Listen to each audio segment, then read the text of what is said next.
नमस्कार, मैं डॉक्टर अजीत भारती। आज फिर आपके लिए हिंदी विषय के अंतर्गत साहित्य और समाज पर हम निबंध लेखन लेकर आए हैं। तो ये देखो, प्रश्न नंबर है आपका चौथा।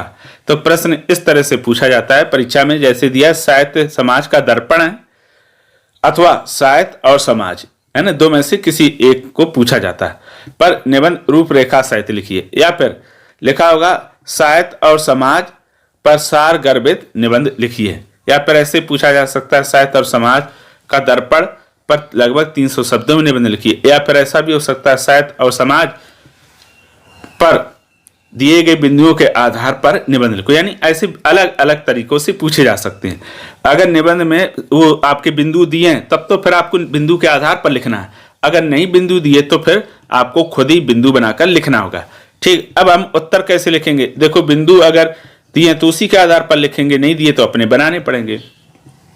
अब सबसे पहले लिखेंगे उत्तर, फिर लिख देंगे हेडिंग निबंध, साहित्य समाज का दर्पण है अथवा साहित्य और समाज, यानी दोनों में से कोई भी एक पूछा जाए उसका आंसर ऐसे ही लिखना है। सबसे पहले लिखा हमने रूपरेखा, तो पहला बिंदु है प्रस्तावना, दूसरा है साहित्य का समाज पर प्रभाव, फिर उसके बाद तीसरा लिखेंगे समाज का साहित्य पर प्रभाव, चौथा साहित्य और समाज का संबंध, और पांचवा उपसंहार। ठीक है, अब लिखना शुरू करेंगे। तो पहला बिंदु है प्रस्तावना। इसमें हम लिखेंगे कि साहित्य और समाज का संबंध अटूट है। साहित्य समाज का दर्पण माना जाता है क्योंकि यह समाज की सच्चाइयों, उसके विचारों, संस्कारों और संघर्षों को प्रस्तुत करता है। साहित्य भाषा और संस्कृति का एक महत्वपूर्ण अंग है जो व्यक्ति की भावनाओं, विचारों और अनुभूतियों को अभिव्यक्त करने का माध्यम बनता है। इसके माध्यम से हम समाज के विभिन्न पहलुओं को समझते और बदलते हैं। ठीक है, अब आता है अगला बिंदु। तो अगला बिंदु दूसरा दिया है कि साहित्य का समाज पर प्रभाव, यानी साहित्य का समाज पर क्या प्रभाव पड़ता है। तो साहित्य का समाज पर गहरा प्रभाव पड़ता है। यह समाज में विचारों को नई दिशा देता है और लोगों में जागरूकता का संचार करता है। साहित्य में लिखी गई कहानियां, कविताएं, नाटक और उपन्यास लोगों के मनोविज्ञान को प्रभावित करता है। मनोविज्ञान मतलब लोगों के मन के विज्ञान को, और उनके भीतर सोचने की शक्ति का विकास करते हैं। साहित्य समाज को नैतिक मूल्यों, मानवीय संवेदना और आदर्शों के प्रति जागरूक करता है।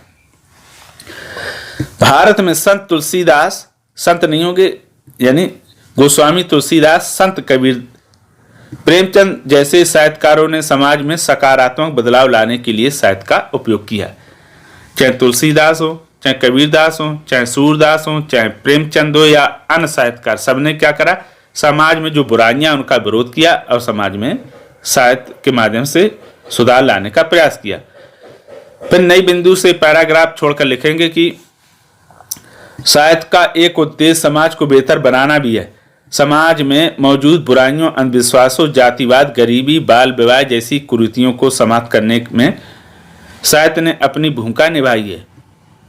जब भी किसी समाज में अत्याचार या भेदभाव बढ़ता है तब साहित्यकार अपनी रचनाओं के माध्यम से समाज को जागरूक करने का कार्य करते हैं, यानी उन्हें जगाने का कार्य करते हैं कि जो आप भेदभाव कर रहे जात वर्ग के आधार पर वो बिल्कुल ना करें। तीसरा बिंदु फिर आपका दिया है समाज का साहित्य पर प्रभाव। इसमें लिखेंगे जिस प्रकार साहित्य समाज को प्रभावित करता है उसी प्रकार समाज भी साहित्य पर गहरा प्रभाव डालता है।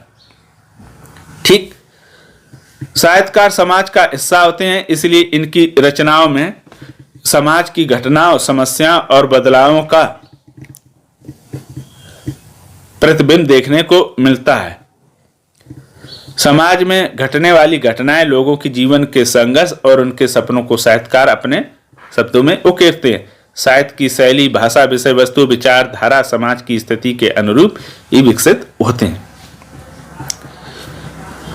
फिर आगे हम लिखेंगे कि नई लाइन से, उदाहरण के लिए स्वतंत्रता संग्राम के दौरान भारतीय साहित्य ने स्वतंत्रता और राष्ट्र प्रेम को अपने रचनाओं का मुख्य विषय बनाया।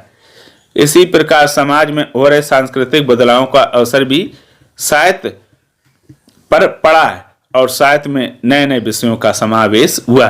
यानी साहित्य का समाज पर प्रभाव पड़ता है तो समाज का भी साहित्य पर प्रभाव दिखाई देता है।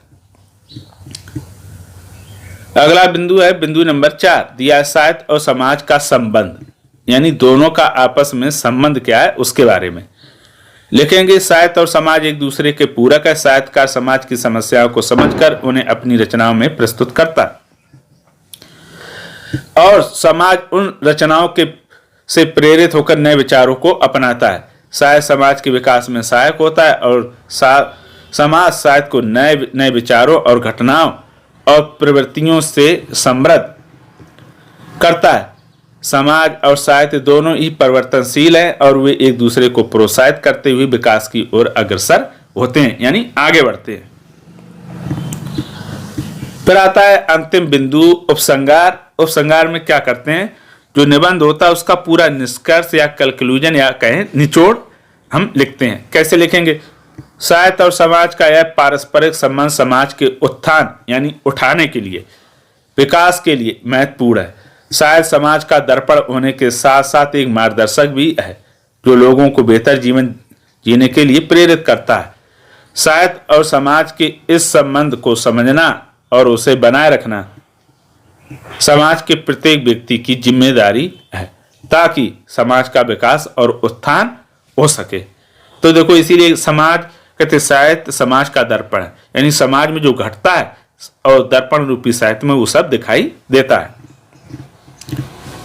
तो ये हो गया साहित्य और समाज या साहित्य समाज का दर्पण से संबंधित निबंध।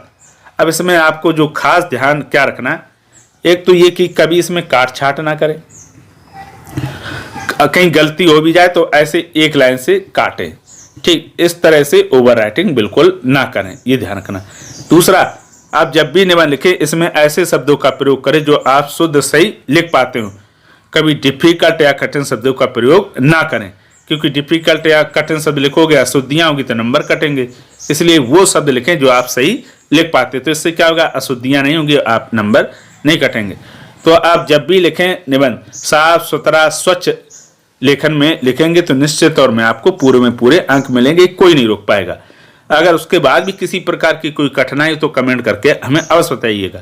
अगर कोई ऐसा निबंध हो जिसमें आपको कठिनाई आ रही, वो भी विषय लिखकर हमें कमेंट में भेज सकते हैं। तो फिर आज के लिए इतना ही, अब हम फिर मिलेंगे किसी नए विषय के साथ, तब तक के लिए धन्यवाद।